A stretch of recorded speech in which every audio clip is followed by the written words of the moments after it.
My grandson Tyler's 9th birthday cake sat between us like a peace offering that night, chocolate frosting gleaming under Margaret's dining room chandelier. I watched my son Brandon stand up his wine glass, catching the light, and felt my chest tighten when he cleared his throat for a toast. "Before we celebrate," Brandon announced, his voice carrying that edge I'd learned to recognize, "I want to acknowledge the real success story at this table." His eyes swept past me to Derek, Margaret's new husband, who straightened his Italian suit jacket with practiced arrogance. "You're a loser, Dad," Brandon said loudly, each word deliberate. "Mom's new husband isn't." The silence that followed Brandon's words felt heavier than the 35 years I'd spent building something from nothing. Margaret shifted in her designer chair, her diamond bracelet catching the light as she reached for her water glass. Derek's smirk spread across his face like oil on water, and little Tyler looked between his father and me with confusion clouding his young features. I set down my fork carefully, keeping my breathing steady the way I'd learned during those long nights auditing corporate fraud cases. 65 years on this earth had taught me that the most dangerous moments often arrived dressed as family dinners. "Thank you for sharing your perspective, son," I said quietly, taking another bite of cake.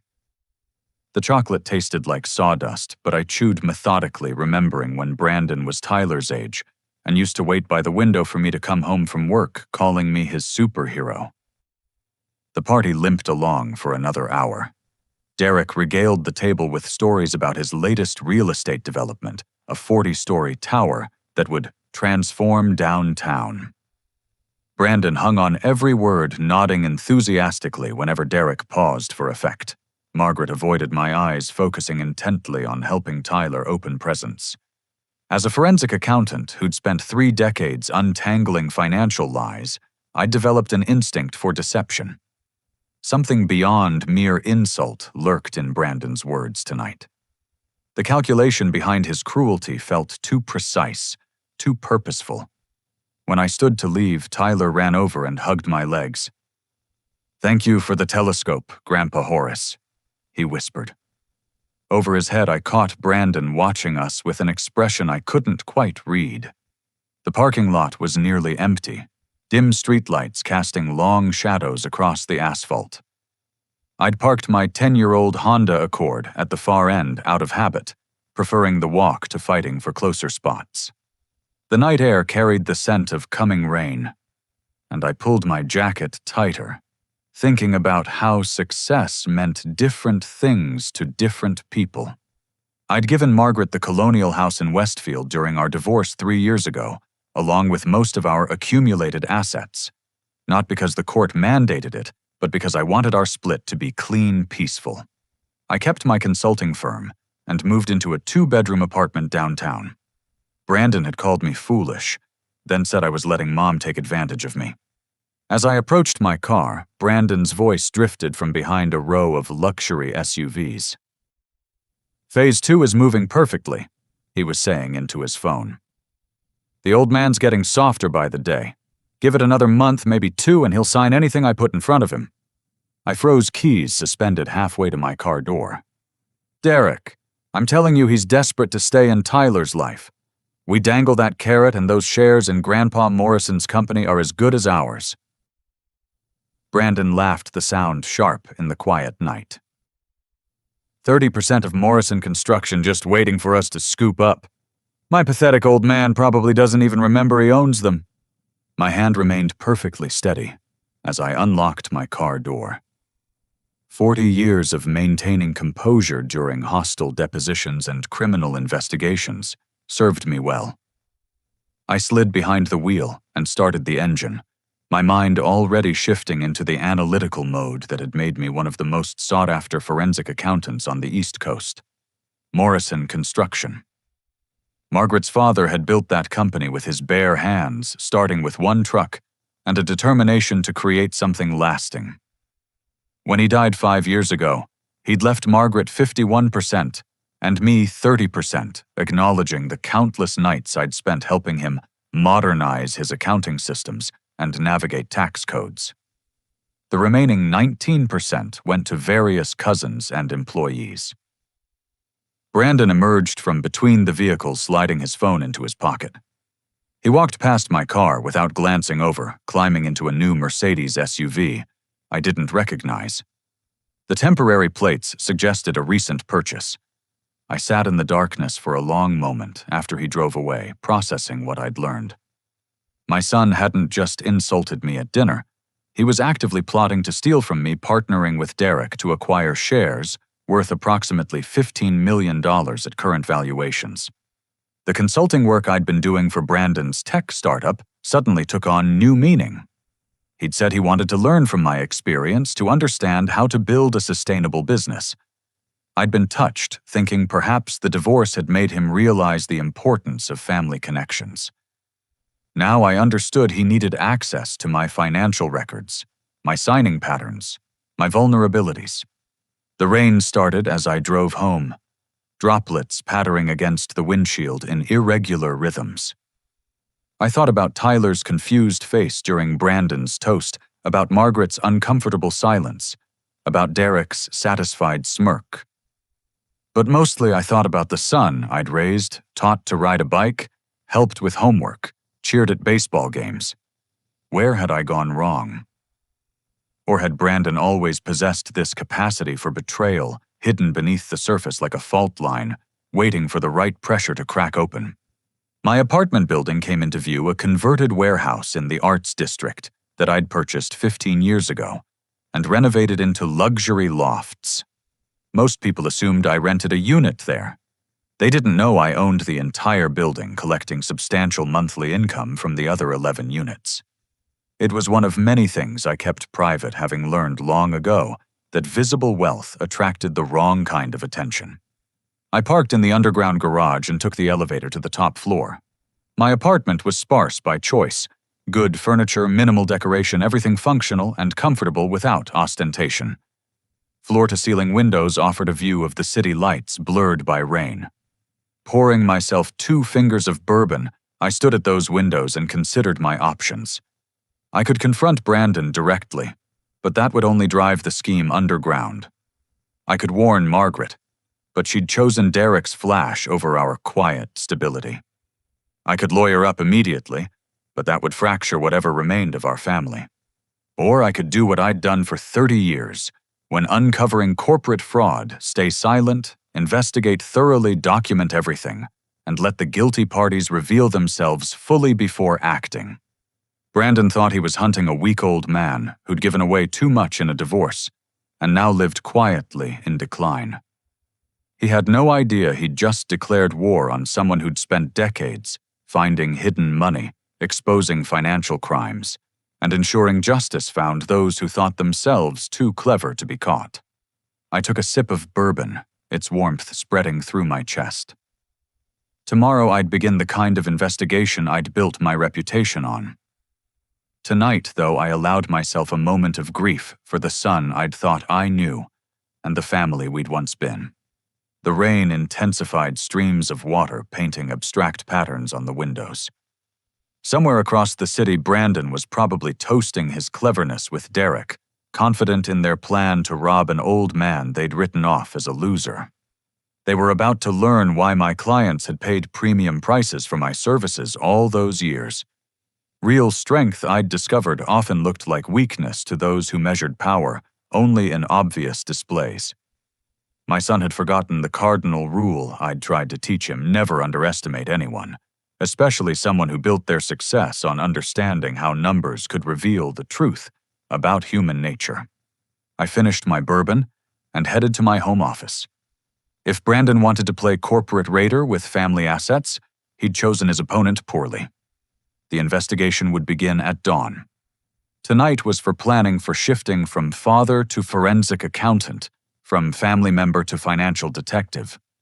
The computer booted up with a soft hum, and I opened a new encrypted folder. Project Tyler. I named it because ultimately this wasn't about money or revenge.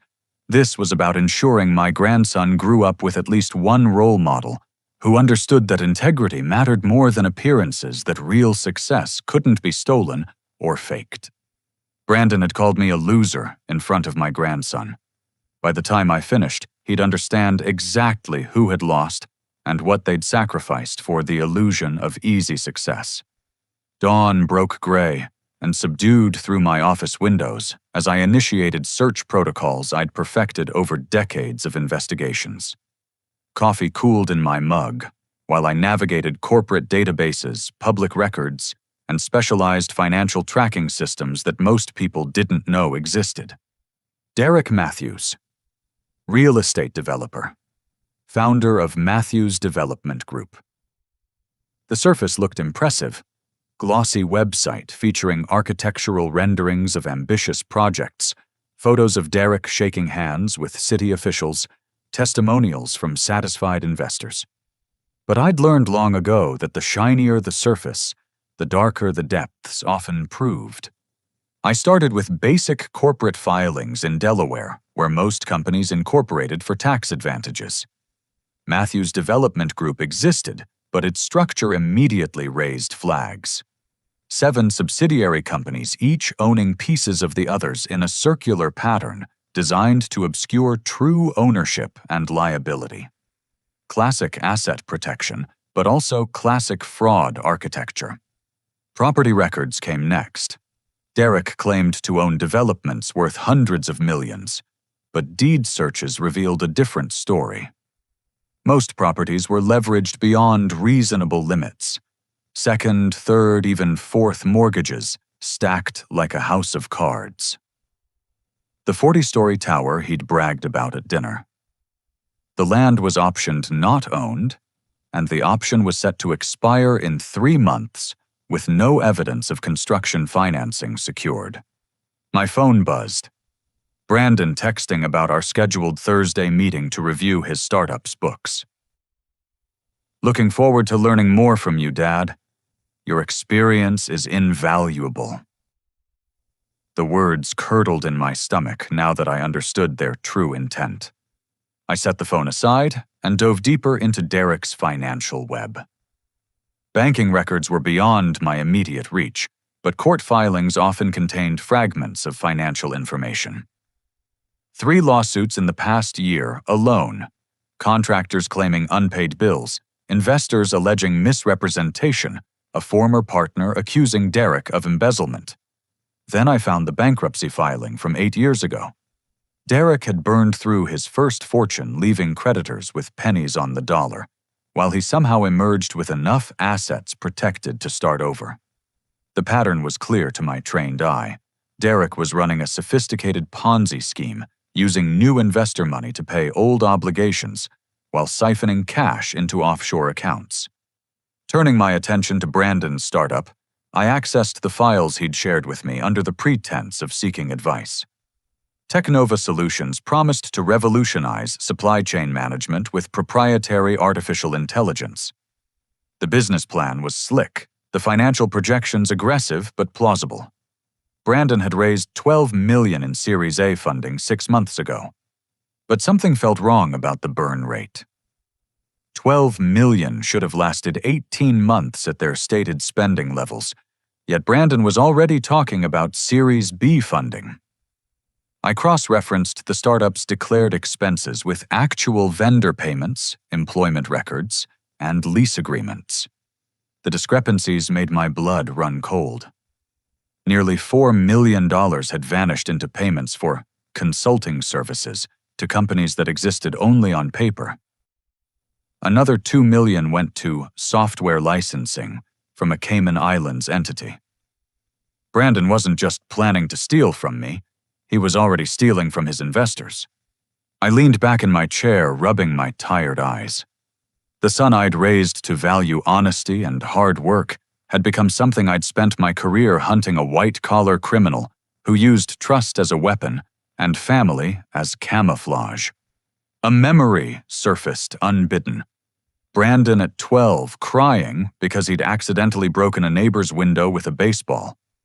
I'd walked him next door to apologize and pay for repairs, explaining that taking responsibility for our actions was what separated good men from bad. He'd nodded solemnly, promising to always tell the truth no matter the consequences. When had that earnest boy transformed into someone who could steal millions while looking his victims in the eye? My investigation expanded. Derek's email presence was surprisingly sloppy for a criminal. He used the same password across multiple accounts, a vulnerability I'd never exploit directly, but which spoke to his arrogance. Public social media posts revealed his real character photos with different women at casino resorts, boastful claims about wealth, contemptuous remarks about suckers who worked traditional jobs. Then I discovered the second email account. Not through hacking, but through a simple mistake. Derek had accidentally CC'd it on a public permit application.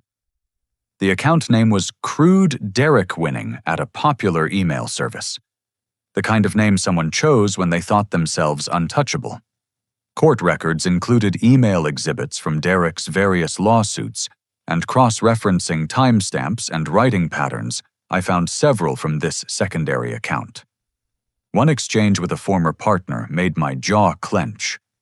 "Margaret's useful, but tedious. Another year or two max, then I'll have full access to her father's company assets. These old money families never see it coming. They're so concerned with reputation and propriety, they can't imagine someone playing a longer game. The daughter's an easy mark, desperate for attention after her husband gave her everything in the divorce like a guilty puppy. The construction company's worth $50 million minimum once we force out the minority shareholders." I photographed the screen with my secure phone, building an evidence file that would eventually destroy Derek's carefully constructed illusions. The private investigator I hired was someone I'd worked with on corporate cases, Catherine Walsh, former FBI financial crimes specialist who'd gone private 10 years ago. I met her at a coffee shop in the financial district, one of those aggressively modern places where nobody paid attention to two older professionals having a quiet conversation. "I need deep background on Derek Matthews," I told her, sliding across a folder with my preliminary findings. "Focus on his personal life, particularly any behavior that would interest Margaret. Also, I want surveillance on my son Brandon, specifically any meetings with Derek or suspicious financial activities." Catherine reviewed the material with professional efficiency. "Ugly situation," she commented. "Family cases are always the hardest. What's your endgame here? Documentation first, then we'll see what the evidence suggests." She nodded, understanding the unspoken truth. In financial crimes, the cover-up often provided more leverage than the original sin. "I'll need 3 weeks for a thorough investigation. Rush job. Take your time. Thoroughness matters more than speed." We parted ways, and I returned to my apartment to find a package waiting. Inside was a bottle of expensive scotch with a note from Derek. "For my future business partner's father, may you enjoy your retirement in comfort." The presumption might have been amusing if it weren't so insulting. That evening, Tyler called to thank me again for the telescope. "I saw Jupiter last night. Grandpa Dad said stargazing is for people with too much time on their hands, but it was amazing. What you think matters more than what anyone says," I told him. "Remember that." "Dad says a lot of mean things lately," Tyler admitted quietly. "Especially about you. But I don't believe them." My throat tightened. "Thank you for telling me that. Sometimes adults say things they don't really mean when they're confused about what's important." "Are you confused, Grandpa?" "No, Tyler. I know exactly what's important. Family integrity and being someone others can count on.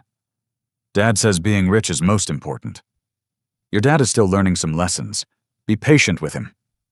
After we hung up, I stood at my windows watching the city lights flicker like earthbound stars. Brandon was teaching his son that wealth mattered more than character, that winning justified any means. The cycle of corruption Derek represented was infecting another generation. "Not on my watch." I returned to my computer and began drafting a comprehensive report of my findings. Names, dates, financial transfers, corporate structures, everything organized with the meticulous care that had made my testimony devastating in courtrooms. By the time Brandon and Derek made their move for my shares, I'd have enough evidence to destroy them both. But first I needed to understand the full scope of their plans. Tomorrow I'd begin the performance of a lifetime, playing the declining old man they expected to see while documenting their every move. The investigation had revealed more than financial crimes. It had exposed the rot at the heart of my family, the greed that had replaced love, the ambition that had consumed integrity. Brandon hadn't just called me a loser at that dinner. He'd announced his complete transformation into someone I no longer recognized. The evidence folder grew thicker as night deepened. Soon, very soon, those who thought me weak would discover the price of underestimating someone who'd built their life on patient observation and careful documentation. Justice, I'd learned, was best served with comprehensive proof and perfect timing. Thursday arrived with unseasonable warmth for March, the kind of false spring that tricked trees into premature blooming. I dressed carefully for my meeting with Brandon. Selecting a shirt with a small coffee stain, I'd deliberately left untreated pants that hung slightly loose on my frame shoes that could use polish. Details that suggested declining attention to appearance without seeming costume-like. The performance began the moment I entered Brandon's startup office in a converted loft space, trying desperately to look like Silicon Valley. Exposed brick walls covered with motivational posters and whiteboards, filled with buzzwords that meant nothing. Synergy, disruption, paradigm shift. Dad. Brandon's enthusiasm rang hollow now that I knew its purpose. Come in, come in. Want some kombucha? We have a tap system. Just water, please. I fumbled slightly with my portfolio papers, sliding out onto the floor. Sorry. Hands aren't as steady as they used to be.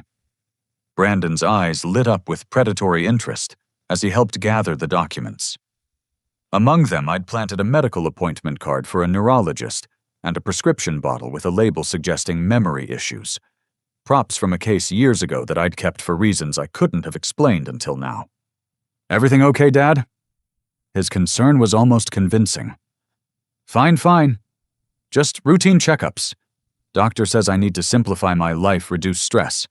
Been thinking about consolidating my holdings, actually. All these different investments and shares. Hard to keep track anymore. The hook landed perfectly. Brandon leaned forward, his body language shifting into hunt mode.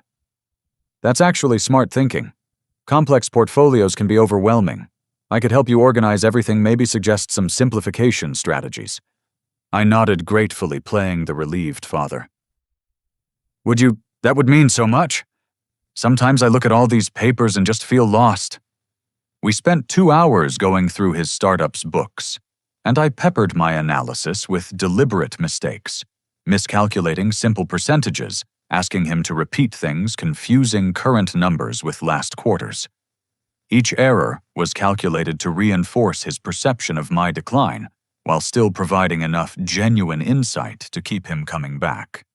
You know, Brandon said as we wrapped up, Derek knows excellent financial planners, people who specialize in helping seniors transition their assets efficiently. That's thoughtful. I stood, slowly adding a slight wince as if my back hurt. Maybe we could all have dinner next week, discuss options. Absolutely, I'll set it up. Leaving his office, I maintained the facade until safely in my car, then drove directly to Catherine Walsh's secure facility, a nondescript building housing her investigation firm. She met me in a conference room lined with surveillance monitors and filing systems. Your instincts were correct. She began sliding a thick folder across the table. Derek Matthews is running multiple frauds simultaneously, but the personal side is what would interest your ex-wife most. The photographs were damning. Derek with a redhead at a hotel bar entering a room together. Derek with a brunette at a casino in Atlantic City, his wedding ring conspicuously absent. Derek at a jeweler's selling pieces that matched Margaret's collection, accompanied by certificates of authenticity I recognized. I'd bought several of those pieces during our marriage. He's replacing them with high-quality fakes, Catherine explained. The jeweler confirmed Derek brings in authentic pieces, and walks out with replicas plus cash. Your ex-wife is wearing approximately $300,000 in costume jewelry, thinking it's worth $2 million. The house. 3 lines filed in the past 6 months, all using forged signatures. Margaret's name appears on documents she clearly never saw. Derek's routing the loan proceeds through shell companies to offshore accounts. Current debt against the property exceeds its value by 40%. I studied each document, each photograph, building a comprehensive picture of Derek's betrayal. But Catherine wasn't finished. Your son's activities are equally troubling. She produced bank records, wire transfer confirmations, emails between Brandon and various parties. He's not just siphoning investor funds, he's teaching seminars on entrepreneurship, where he charges desperate people $5,000 to learn his success secrets. The Technova platform doesn't exist, not even in prototype. He's selling smoke. The evidence was overwhelming, but I needed more than proof of crimes. I needed leverage that would ensure complete victory while protecting Tyler from the fallout. Continue surveillance, I instructed. I want to know every meeting, every transaction, every communication between Brandon and Derek. Also start building a timeline that shows clearly when each crime was committed. I want to prove Derek corrupted. Brandon not the other way around. Catherine nodded. Playing the long game. The only game worth playing when family is involved. That evening, I executed the next phase of my performance. I called Margaret something I rarely did since the divorce. Horace. She sounded surprised. Is everything all right? I'm sorry to bother you, Margaret. I've been feeling overwhelmed lately. The doctor says it's normal at my age, but managing everything alone is getting harder. Her voice softened. Despite everything we'd shared, 25 good years before things fell apart. What kind of overwhelmed? Financial things, mostly. All these accounts and investments. I found myself staring at a bank statement for an hour yesterday, trying to remember what a particular transfer was for. Maybe I need to simplify, sell off some assets, consolidate. Oh, Horace. The sympathy sounded genuine. Have you talked to anyone about this, a financial advisor? Brandon's been helping. He suggested Derek might know someone. Derek does know excellent people. Let me talk to him. Perfect. The trap was baited from multiple angles now. Over the following days, I refined my performance. At the grocery store where I'd shopped for years, I pretended to forget my PIN at checkout. At my barber, I asked 3 times for his name, despite knowing him for a decade. Small touches that would filter back through community gossip, reinforcing the narrative of gentle decline. Meanwhile, I was far from declining. Working with contacts from my forensic accounting career, I traced Derek's offshore network through 7 countries and 14 shell companies. His Ponzi scheme was more extensive than I'd initially discovered. Over 100 investors bilked out of nearly $50 million total. Brandon's investor list included some dangerous names.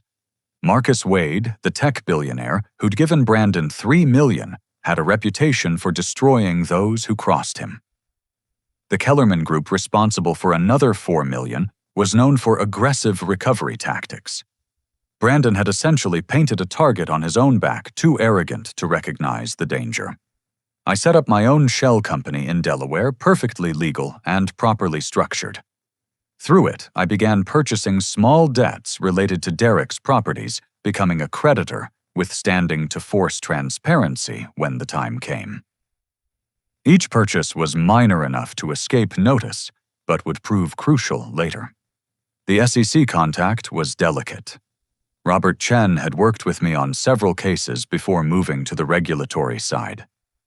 We met at a park, 2 old colleagues feeding ducks, while discussing how financial predators had evolved since our younger days. If someone hypothetically discovered evidence of a major fraud scheme, I said tossing breadcrumbs to eager mallards, when would be the optimal time to report it? Hypothetically gathering evidence of pattern behavior strengthens any case. Multiple victims clear methodology, especially if new victims are actively being recruited. The SEC loves cases that come pre-packaged with solid documentation. And if the perpetrators were planning something specific, say theft of shares in a legitimate company. Robert smiled. Then waiting until they've committed to the attempt, but before actual transfer would maximize criminal exposure. Conspiracy to commit wire fraud if they use electronic communications, possibly RICO, if they're working together. I nodded, watching ripples spread where ducks dove for crumbs. Hypothetically helpful, thank you. Horace.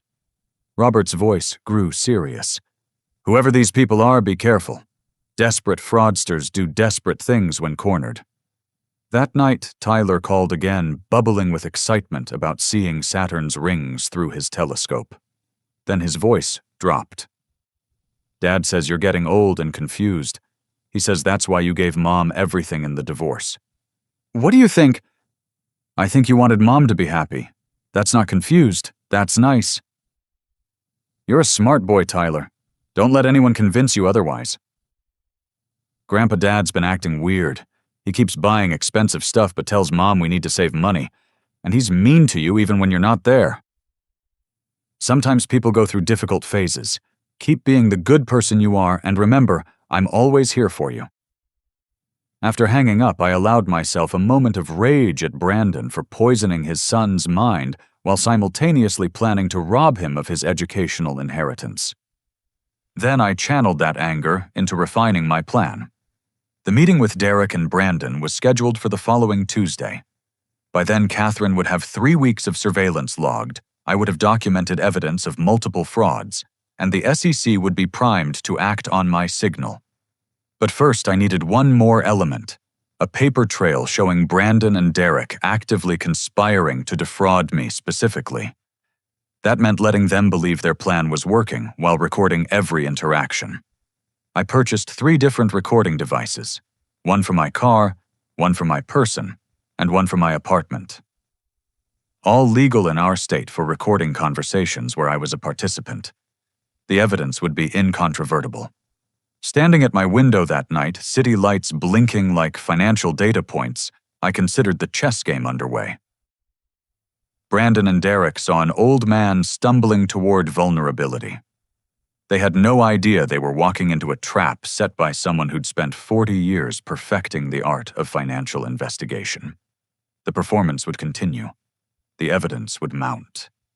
And when the moment came to reveal the truth, the foundation of their perceived success would crumble like the house of cards it had always been.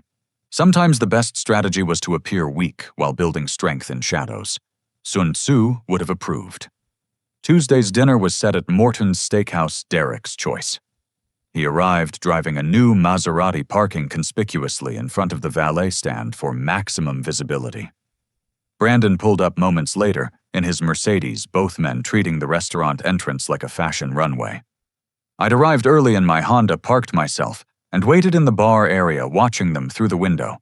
Their body language spoke volumes.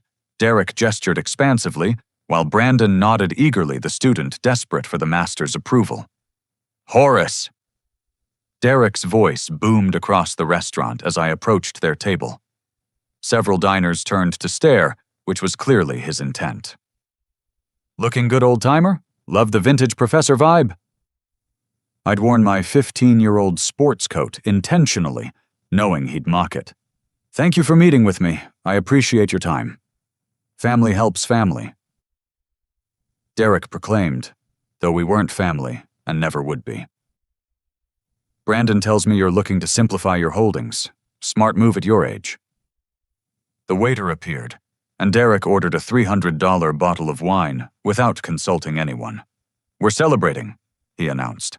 Horace here is about to enter the golden years properly. Throughout dinner, I played my part perfectly. I mentioned forgetting a client's name during a consultation.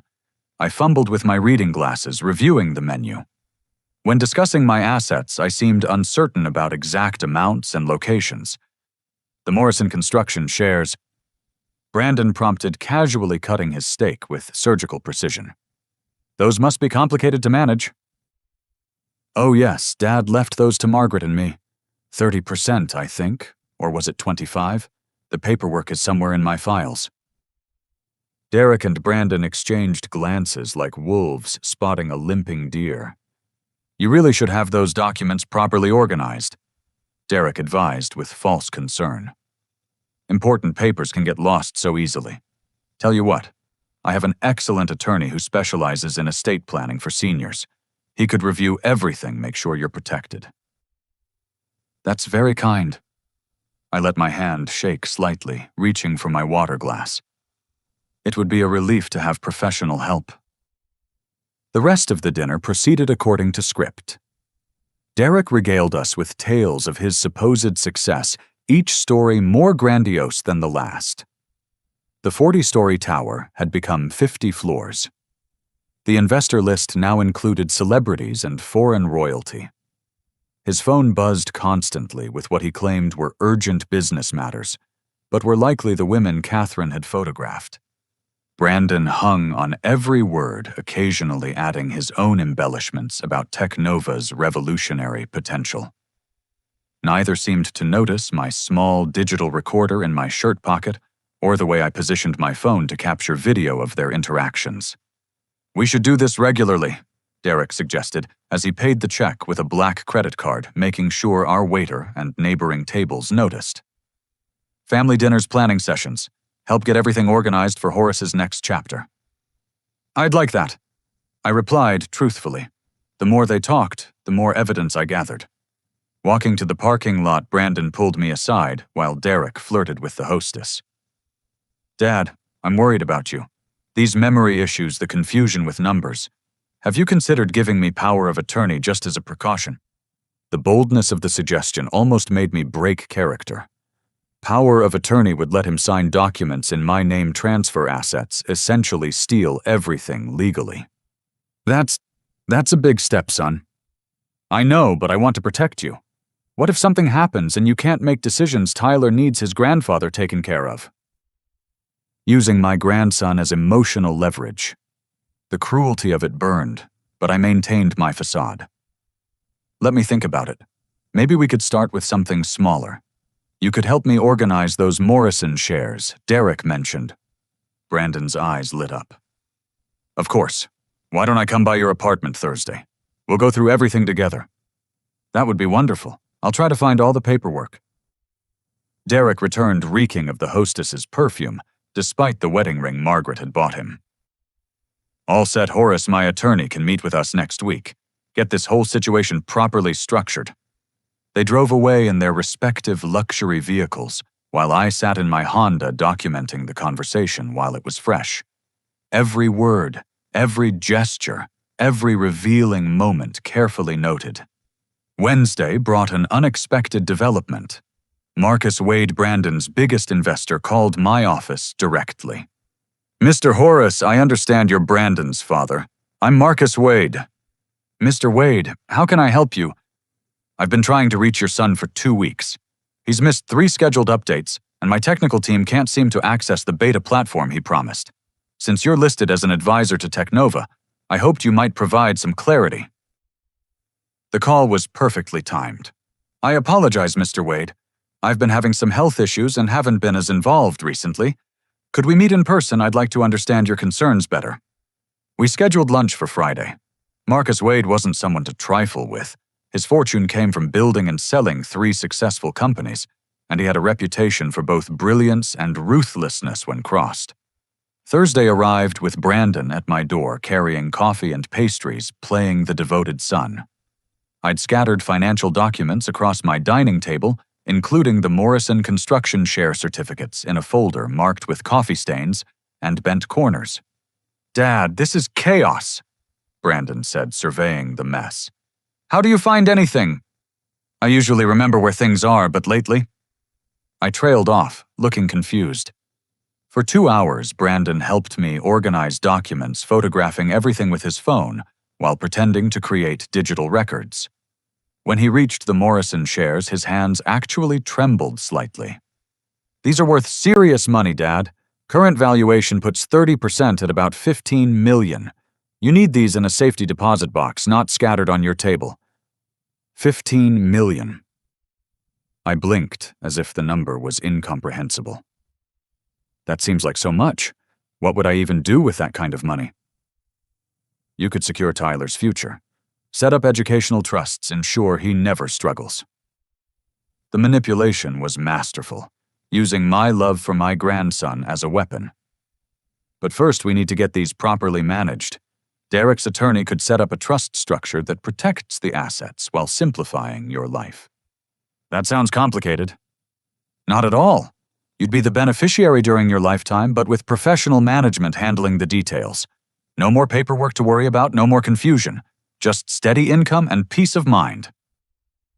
The trap he was describing would give him and Derek control over the shares while I lived, and full ownership when I died. I wondered if they planned to wait for nature or help it along. Could you and Derek explain it all to me next week with the attorney?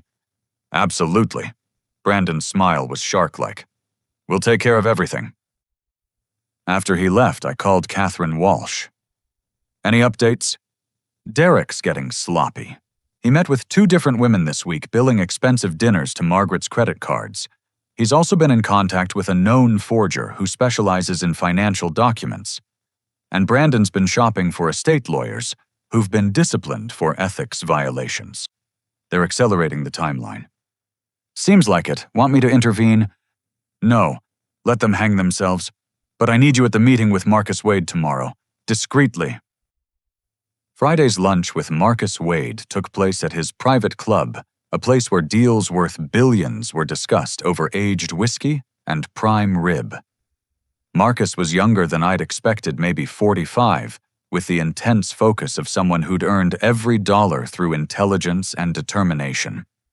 I'll be direct, Mr. Horace. I believe your son is running a scam. The technical due diligence my team conducted was clearly rushed, and now Brandon's avoiding all contact. I've seen this pattern before. I appreciate your directness, Mr. Wade. May I be equally frank? He nodded. My son has lost his way. I've recently discovered evidence of financial irregularities that disturbed me greatly.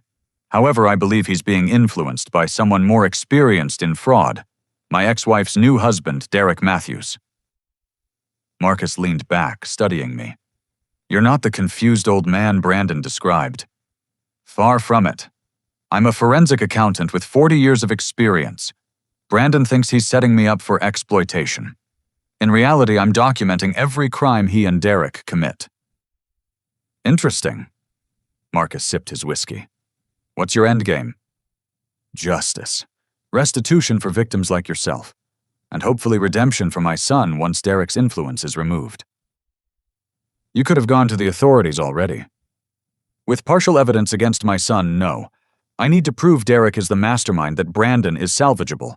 I'm betting my son's future on being able to separate him from Derek's influence. Marcus considered this. I could destroy them both with one phone call. I know. I'm asking you to wait 2 weeks. Let me spring the trap properly. You'll get your money back. I'll guarantee it personally if necessary. But give me the chance to save my son while ensuring Derek faces justice.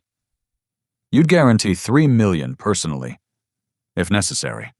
Though I believe we'll recover it from Derek's hidden assets. Marcus smiled for the first time.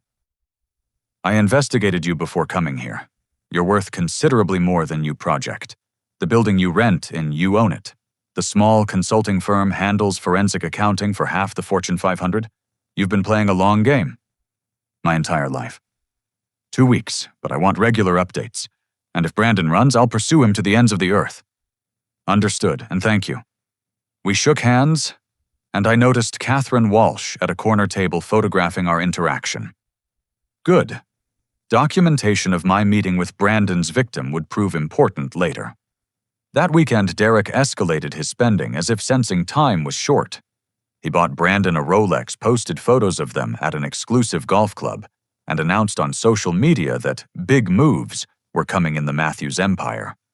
Margaret called Sunday evening, sounding troubled. Horace, I'm worried.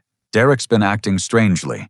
Secretive phone calls, unexpected absences, and money seems to be disappearing from our accounts. Have you talked to him about it? He says I'm being paranoid, that successful men have to maintain flexibility. But something feels wrong. Trust your instincts, Margaret. You're one of the smartest people I know. Not smart enough to avoid marrying someone like Derek, apparently." The bitterness in her voice was new. "I thought he was everything you weren't. Exciting, ambitious, always pursuing the next big thing." "We all make choices based on what we need at the time." "You were never boring, Horace. Stable isn't boring. Trustworthy isn't boring. I'm beginning to understand the difference." After we hung up, I stood at my windows contemplating the city lights. Margaret was awakening to Derek's true nature on her own, which would make the coming revelations easier to accept. Brandon texted that night, "Meeting set for Tuesday with Derek's attorney. This is really happening, Dad. Your life is about to get so much simpler." I texted back, "Looking forward to it, son. Thank you for taking care of me." If only he knew what kind of care was actually coming. The pieces were all in position now. Evidence gathered, victims, identified authorities, alerted, traps set. Tuesday's meeting would begin the endgame. Derek and Brandon thought they were closing in on $15 million in Morrison Construction shares. Instead, they were walking into a carefully orchestrated exposure of their crimes. The meticulous documentation I'd compiled would ensure neither could claim ignorance or shift blame entirely to the other. But I held hope that Brandon, stripped of Derek's influence, and facing the consequences of his actions, might remember the boy who'd once cried over a broken window and promised to always tell the truth. The stage was set. The actors were in position. The final act was about to begin. Tuesday arrived crisp and clear, one of those perfect autumn days that made promises about fresh starts and new beginnings. Derek had chosen his office for the meeting, a penthouse suite in a downtown high-rise that screamed newly minted success. Everything was glass and chrome, designed to intimidate and impress.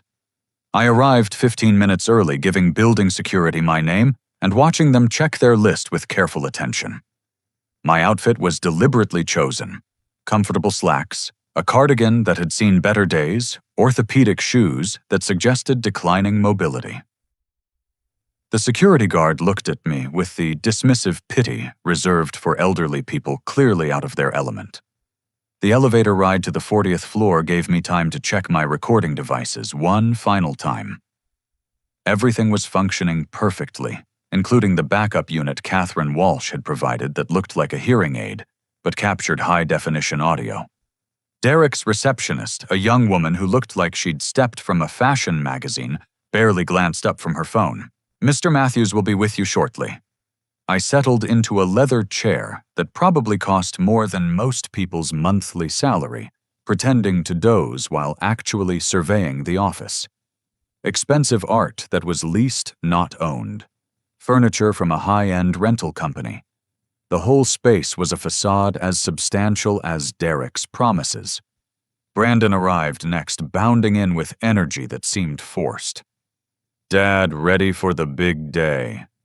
"I think so, though I'm still not entirely clear on what we're doing." "Trust us." He squeezed my shoulder with what he probably thought was affection. "Derek and I have everything handled. You just need to sign where the lawyer indicates."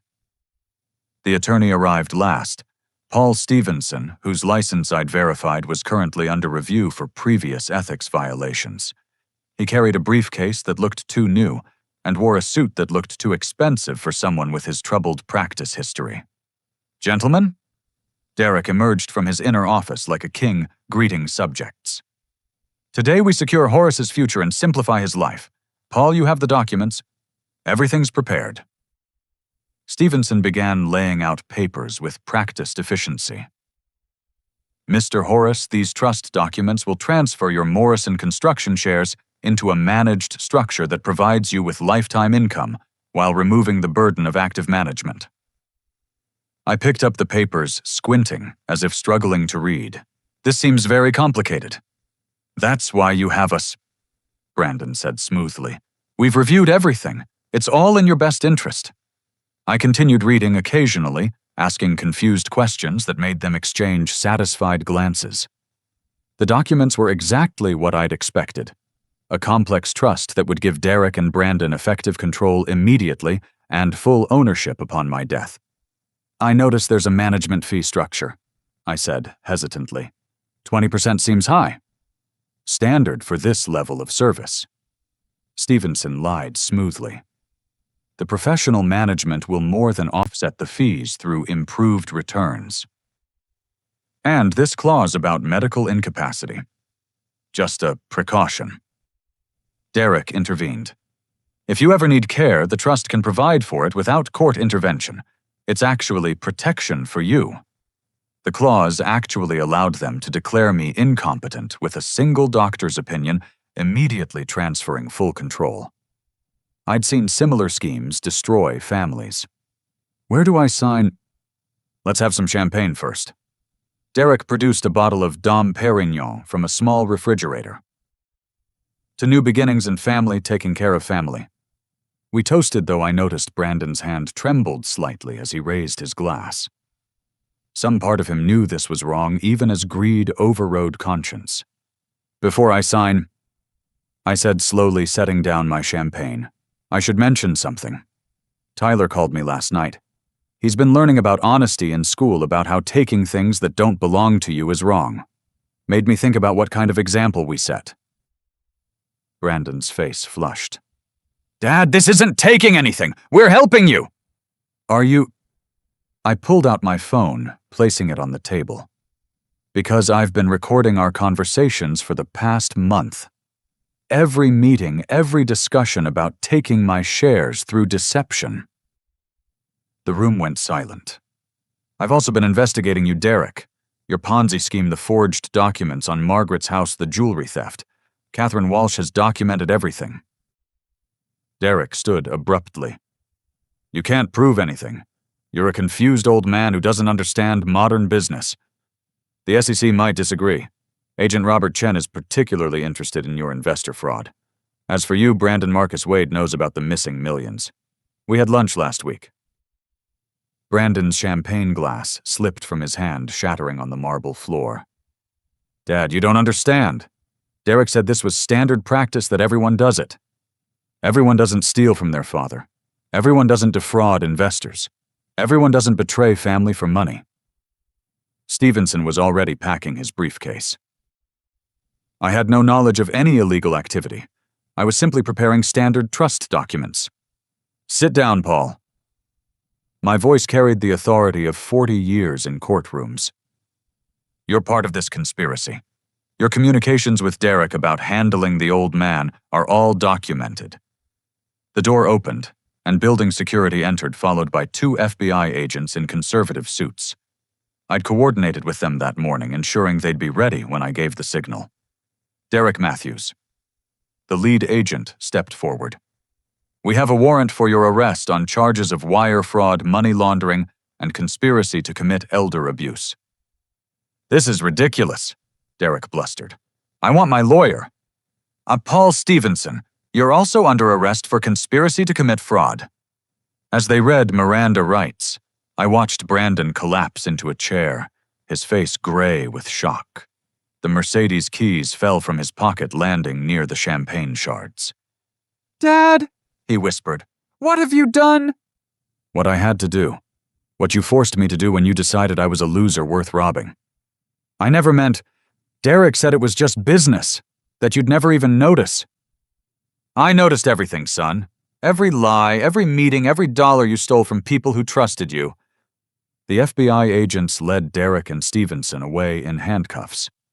Derek maintained his bluster-threatening lawsuits and retribution.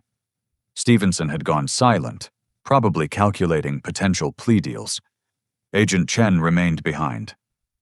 Mr. Horace will need your full cooperation for the investigation. You'll have it. Everything's documented and organized. Financial records, recordings, witness statements. And your son. I looked at Brandon, who seemed to have aged 10 years in 10 minutes. He's prepared to cooperate fully. Aren't you, Brandon? Brandon nodded numbly. The money. It's all gone. Derek said investment was about leverage, about using other people's capital. I thought I was learning to be successful. You learned to be a thief. There's a difference. Chen addressed Brandon directly.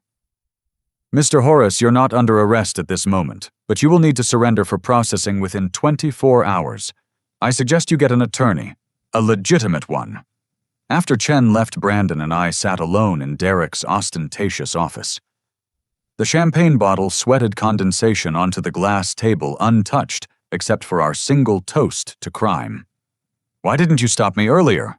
Brandon asked. "When you first found out, would you have listened? You announced I was a loser at Tyler's birthday. You were riding high on Derek's promises and your own arrogance. I needed you to see where that path led. Prison. Potentially. Depends on your cooperation and the recovery of stolen funds. Marcus Wade wants his money back. Other investors will want theirs. Derek's hidden assets will cover some, but you'll likely lose everything you've built on lies." Brandon's phone buzzed. A text from the Mercedes dealership. The lease had been terminated. The car needed to be returned immediately. Derek's name had been on the lease, and with his arrest, all his obligations were being called in. "I don't even have a way home." Brandon laughed bitterly. "The successful businessman doesn't even own a car." "I'll drive you. In the Honda you've had forever, the car I mocked. It runs, it's paid for, it's honest transportation." The ride to Brandon's apartment was silent until we reached his building. Another luxury high-rise with a doorman and valet parking. "This is leased in Derek's company name too," Brandon admitted. "I'll probably have 48 hours to vacate." "Where's Tyler?" "With his mother. She left me last month. Said I'd become someone she didn't recognize, obsessed with money and status. I told her she didn't understand success." We sat in my Honda, watching residents come and go from Brandon's soon-to-be former building. A couple emerged laughing, clearly in love. An elderly man walked a small dog, stopping to chat with the doorman. Simple, honest human connections that had nothing to do with money or power. "I've lost everything," Brandon said quietly. "No, you've lost everything that was built on lies. You still have a chance to build something real." "Tyler won't want anything to do with me. Not after this becomes public. Tyler's a smart boy. He already knew something was wrong. Children see more than we think. Be honest with him about your mistakes and what you've learned. That's the father he needs." "And you? Can you forgive me for what I said and what I tried to do? Forgiveness isn't the issue. The question is whether you can become someone worth forgiving. That's not a single moment. It's a lifetime of choices." Brandon's phone rang. His wife, Sarah. He answered on speaker. "I saw the news alert," Sarah said. "Derek Matthews arrested for fraud. Brandon, please tell me you weren't involved." Brandon looked at me, then spoke truth for perhaps the first time in months. "I was. I got caught up in it all. Dad tried to warn me in his own way, but I was too arrogant to see it. I'm going to have to turn myself in tomorrow." Silence. Then, "Is Tyler safe? Are we going to be okay?" "Tyler's safe. Dad made sure of that. The shares I tried to steal are now in a trust for Tyler's education. As for us, I don't know. I have to face what I've done first." "Your father protected Tyler?" "He protected everyone. While I was calling him a loser and plotting to rob him, he was documenting crimes and ensuring justice. I had everything backwards, Sarah. Everything." After she hung up, Brandon turned to me. "That trust for Tyler, when did you set that up?" 2 weeks ago. Whatever happens to you, his education is secure. That's what real family does. Protects the innocent, holds the guilty accountable. Derek's in federal custody. His Ponzi scheme will probably get him 15 to 20 years. What am I looking at? With full cooperation and restitution, maybe probation, maybe minimum security for a year or two. Depends on how much you help recover and whether the judge believes you were corrupted rather than inherently corrupt." "What do you believe?" I studied my son. 32 years old, brilliant in many ways, foolish in the ways that mattered most. "I believe people can change if they choose to. The question is what you'll choose once the easy path is no longer available." That evening, I returned to my apartment to find messages from Margaret Marcus Wade and several reporters who'd gotten wind of the arrests. I ignored them all, pouring a bourbon and standing at my windows. The city sparkled below millions of lights, representing millions of lives, each with their own struggles between integrity and temptation. I'd spent 40 years documenting what happened when people chose temptation. Today, I'd documented what happened when family made that same choice. Brandon would face justice. Derek would face prison. Margaret would face the truth about her choices. Tyler would face growing up with a father who'd have to rebuild from nothing.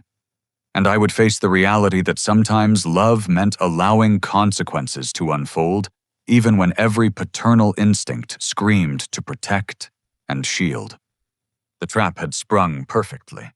Justice was in motion. Whether redemption would follow remained to be seen.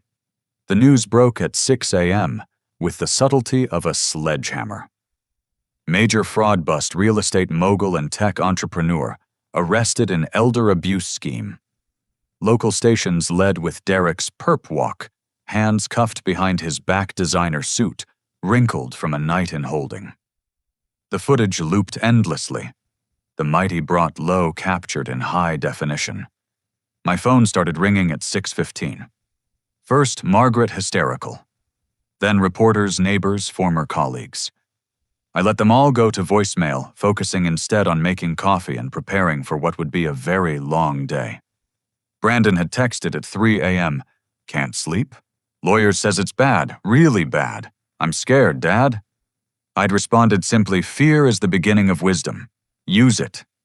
By 8 o'clock, I was at Catherine Walsh's office reviewing the additional evidence her team had uncovered overnight. Derek's financial house of cards was collapsing faster than anyone anticipated. "3 more women have come forward," Catherine reported, all claiming Derek promised to marry them while taking expensive gifts. One says he convinced her to mortgage her house to invest in his projects. She's facing foreclosure. "Document everything. She'll need it for the restitution hearings." There's more. We've identified 17 additional investors in Brandon's fake tech company. Total fraud amount exceeds $20 million. The FBI's asset forfeiture team is already moving on Derek's properties. $20 million.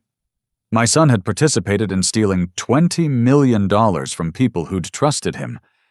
The number sat like lead in my stomach. "One more thing," Catherine added quietly. "Margaret's been trying to reach you.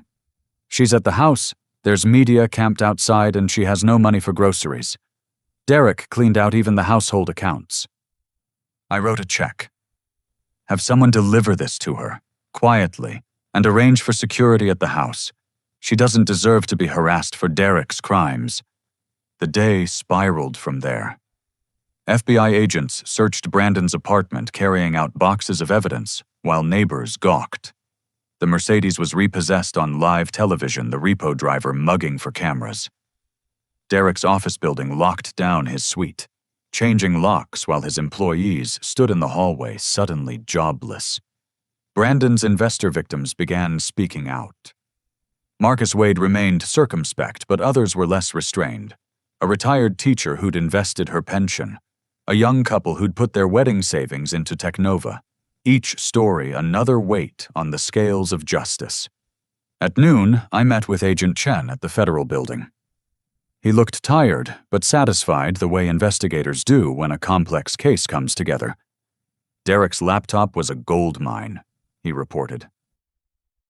Spreadsheets detailing every fraud, emails mocking investors, even videos where he brags about fooling suckers. He documented his own crimes like he was proud of them. "Hubris. It's destroyed better men than Derek.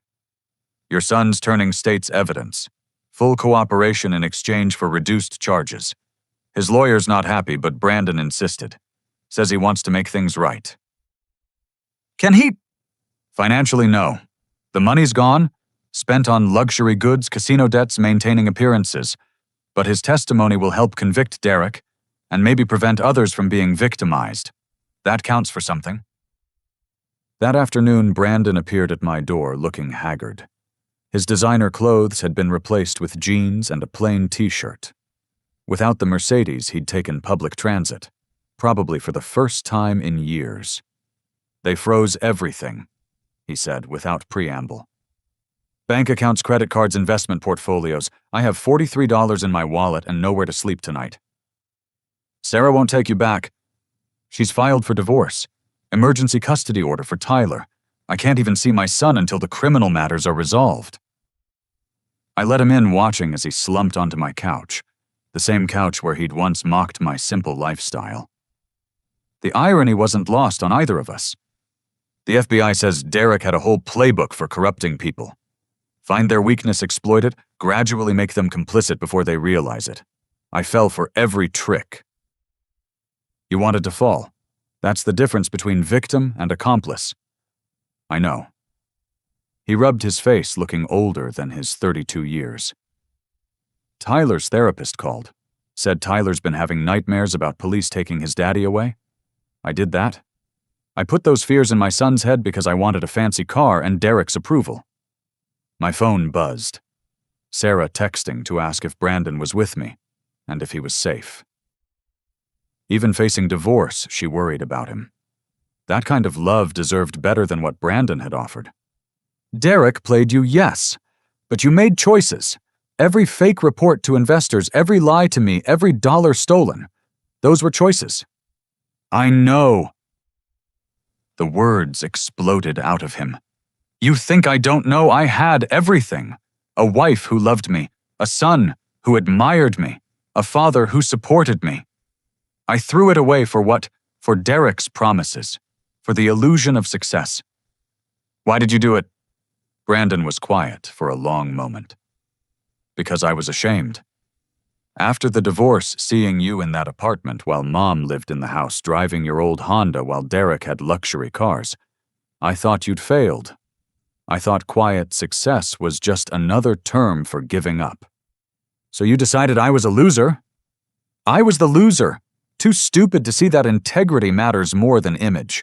Too arrogant to recognize real strength when it was right in front of me. That evening, Margaret finally reached me. She sounded broken, each word an effort. Everything's gone, Horace.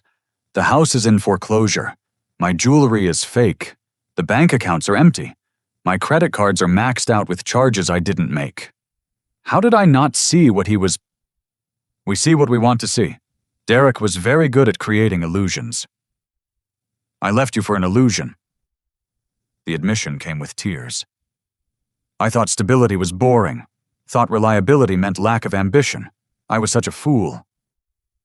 We all make mistakes, Margaret. The question is what we do after recognizing them. Can you ever forgive me? This isn't about forgiveness between us. It's about you forgiving yourself and moving forward. Focus on that. After we hung up, I found Brandon on my balcony staring at the city lights. He'd discovered my telescope, the professional-grade instrument I used for astronomy, another hobby he'd probably considered a waste of time. Remember when I was 10 and wanted to be an astronomer? He asked. You bought me my first telescope, spent hours teaching me constellations. You were passionate about understanding the universe. When did I stop wanting to understand and start wanting to impress? The day you decided that what others thought mattered more than what you knew to be true. We stood in comfortable silence, the first we'd shared in years. The city below bustled with evening activity. Honest people heading home from honest work-living lives that might seem ordinary, but were built on solid foundations. The lawyer says if I cooperate fully, I might get house arrest and community service. 5 years of probation. Complete restitution, though that's impossible given the amounts. You'll pay what you can. Work honest jobs. Show Tyler that his father can choose integrity even after choosing poorly. Would you consider letting me work for your consulting firm? After this is over, I know I don't deserve it, but I need to learn what real business looks like. My firm requires absolute integrity. One lie, one shortcut, one ethical lapse, and you're gone forever. Could you handle that? I want to try. I need to try for Tyler, if nothing else. Later, alone in my apartment, I pulled out photo albums I hadn't looked at in years. Brandon as a baby taking his first steps. Brandon at 5 proudly showing off a crayon drawing. Brandon at 16 accepting an academic achievement award. So many moments when he'd chosen correctly, been the son any father would be proud of. One photo stopped me. Brandon at 25, the day he'd graduated from business school. I stood beside him, both of us grinning at the camera. He'd insisted on taking me to dinner afterward, telling everyone who'd listened that his success was thanks to his father's example. 7 years from that photo to calling me a loser at his son's birthday. 7 years from gratitude to greed, from respect to betrayal. Derek had provided the final push, but the capacity for that transformation had always existed, waiting for the right temptation. My phone rang. Tyler calling from his mother's phone. "Grandpa Mom says Dad did bad things and might go away. Is that true?" "Yes, Tyler. Your dad made some serious mistakes." "Is he sorry?" "Very sorry." "Then why can't he just say sorry and come home?" "Because when adults make big mistakes, sorry isn't enough. We have to face consequences and work to make things right. That's what your dad is doing now." "Will you help him?" "I'll help him become the father you deserve. That's a promise." After Tyler hung up, I poured another bourbon and returned to my window. The city had taken on its nighttime character, less frantic, more contemplative. Somewhere out there, Derek sat in federal detention, probably still scheming. Brandon huddled in my guest room, finally facing reality. Margaret struggled with the wreckage of her choices, and Tyler tried to understand why his world had fractured. The collapse was complete, but necessary. Like controlled demolition of an unsafe building, sometimes destruction was the first step toward rebuilding. Brandon's false success had crumbled, but from the rubble, perhaps something genuine could grow. Time would tell. It always did. 2 years. That's what it took for the legal machinery to fully process the crimes Brandon and Derek had committed. 2 years of investigations, trials, testimony, and consequences playing out in slow motion. Derek got 18 years federal time, no parole. The judge called him a predator who weaponized trust and perverted the American dream. He'd screamed obscenities as they led him away, still convinced the world owed him success, regardless of method. Prison would be his home until he was 70, his designer suits replaced with federal beige, his schemes confined to whatever small cons he could run in the commissary. Brandon's path was harder to watch, but ultimately more hopeful. Full cooperation meant testifying against Derek, detailing every fraud, admitting every lie in open court. He got 2 years supervised probation and 3,000 hours of community service teaching financial literacy to at-risk youth, the judge's way of making him face what he'd destroyed in others. The financial restitution was set at $8 million to be paid over 20 years. It would claim half his income for 2 decades, a constant reminder of choices made in greed. But he'd accepted it without complaint, even seemed relieved to have a concrete way to atone. I hired him at my consulting firm, starting at entry level despite his MBA.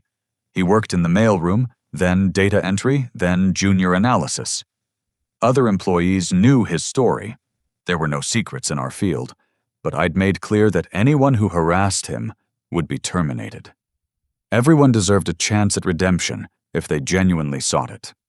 Margaret had divorced Derek from prison and sold the house at foreclosure auction.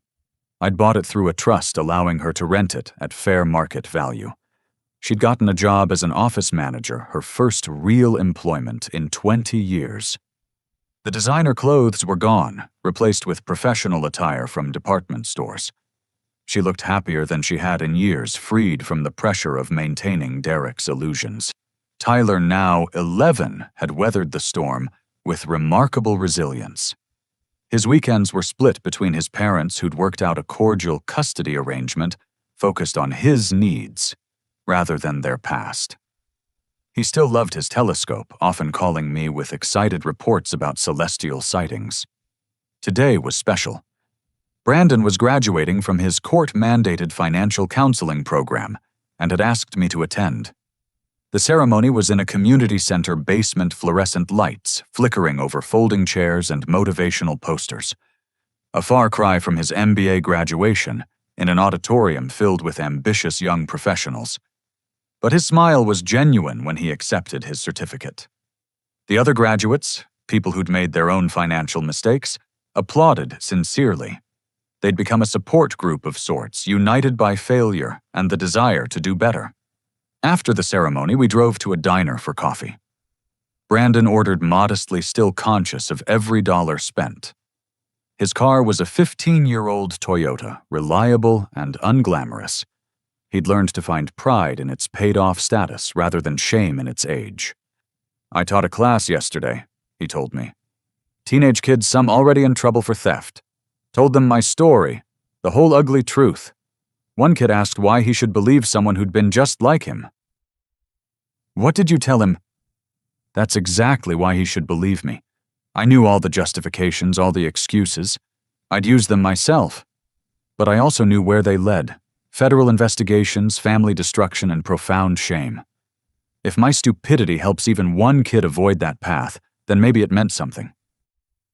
Sarah had attended some sessions, too, gradually rebuilding trust.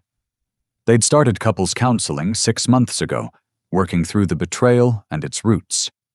She'd told me privately that she saw glimpses of the man she'd married emerging from the wreckage of who he'd become. "Tyler wants to attend space camp this summer," Brandon continued. "It's expensive, but I've been saving.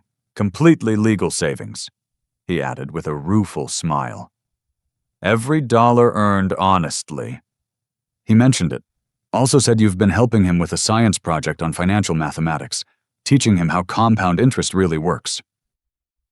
"Starting early with the lessons I learned too late. He's brilliant, Dad. Asks questions that show real understanding. Yesterday he wanted to know why some people think having expensive things means they're successful." "What did you tell him?" "The truth. That real success is being able to sleep peacefully, knowing you've earned what you have. That integrity compounds faster than interest. That the respect of people who matter is worth more than the envy of people who don't." We sat quietly, watching traffic pass outside. The diner was filled with working people grabbing quick meals, construction workers, nurses between shifts, small business owners. The backbone of Honest America building lives on solid foundations. "Derek wrote me from prison," Brandon said suddenly. "A long, rambling letter about how I'd betrayed him, how we could have built an empire together. He still doesn't understand that his empire was built on sand." "Will you respond when not?" "Already did. Told him I was grateful he'd shown me what I could become if I valued appearance over substance. Thanked him for the inadvertent lesson. Doubt he'll write again." That afternoon I attended Tyler's school play. He was playing an astronomer in a production about scientific discovery. When he spotted me in the audience, his face lit up with the pure joy of a child who knew he was loved. Brandon sat 3 rows ahead with Sarah. They held hands during Tyler's big speech about the importance of careful observation and recording truth. The irony wasn't lost on any of us. Tyler delivering lines about scientific integrity, while his father rebuilt his life on those same principles. After the play, Tyler bounded over. "Grandpa, did you see the part where I explained parallax? I remembered what you taught me." "You were wonderful. A natural teacher just like your dad's becoming." Brandon heard that and something shifted in his expression.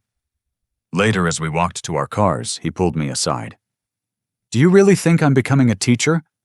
Every person you speak to about financial literacy, every young person you steer away from crime, every honest day's work you complete, you're teaching by example. That's the most powerful education there is. I used to think you were weak for giving Mom everything in the divorce, for driving an old car, for living simply when you could afford more. And now I understand you were teaching me all along. I just wasn't ready to learn. Strength isn't about what you can take. It's about what you can give. Success isn't about what you own. It's about what owns you. And integrity." He paused, searching for words. "Integrity is the only investment that never loses value." That evening back in my apartment, I found myself at the telescope Brandon had noticed during his lowest moment. Jupiter was rising brilliant in the eastern sky. I thought about Tyler's excitement over astronomy. Brandon's journey from greed to gratitude, the long arc of justice finally bending toward resolution. My phone buzzed. A text from Tyler. "Looking at Jupiter right now, can you see it too?" I smiled, texting back. "Yes, magnificent, isn't it?"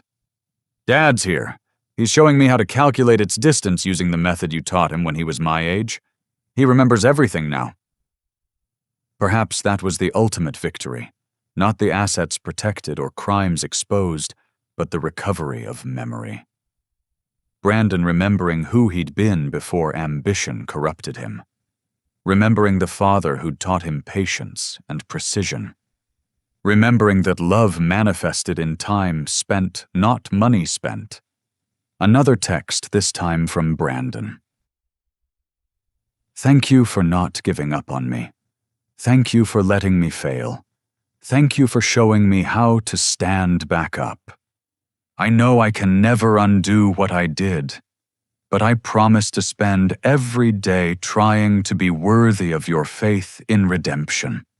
I set the phone aside and returned to my telescope, adjusting the focus until Jupiter's moons came into sharp relief. 4 points of light dancing around a giant world held in place by invisible forces, each following its ordained path through the cosmos.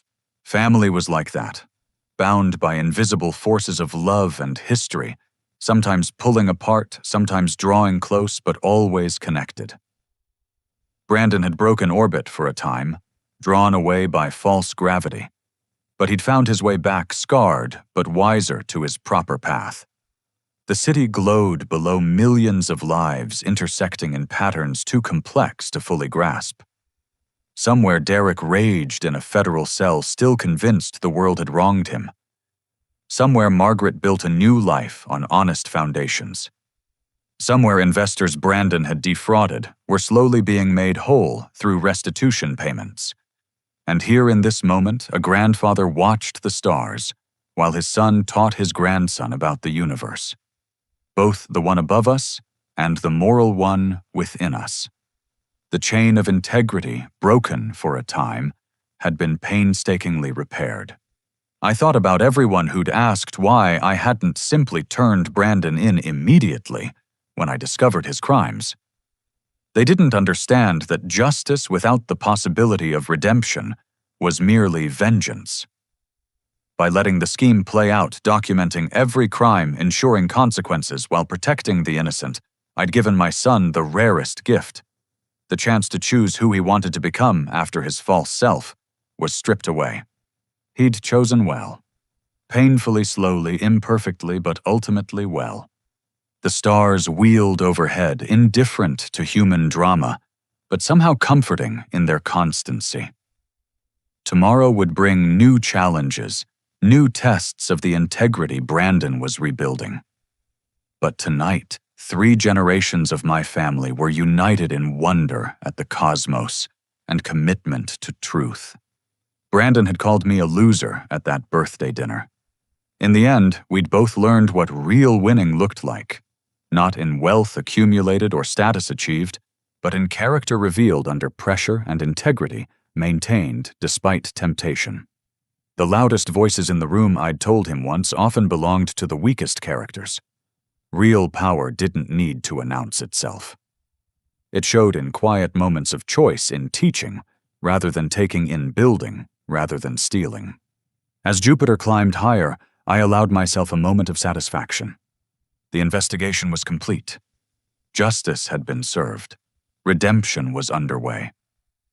And somewhere across the city, my son was teaching his son that the stars were worth watching, and truth was worth telling.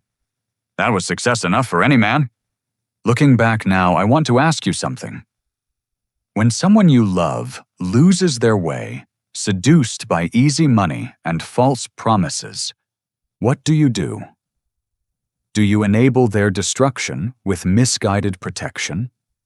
Or do you love them enough to let them face consequences? Have you ever had to choose between being liked and being right? Between keeping peace and preserving principle? I'd love to hear your thoughts in the comments below. If this story resonated with you, please like and subscribe to hear more about the the complex intersection of family integrity and justice. Share it with someone who might need to remember that real strength often looks like wisdom, and true success can't be stolen. It must be earned. Thank you for joining me on this journey through betrayal and redemption. May you always have the courage to stand for truth, even when it stands alone. And remember, the measure of a person isn't in their falling, but in their rising. Not in their taking, but in their giving. Not in their volume, but in their value. Until next time, keep watching the stars and teaching the children. The future depends on both.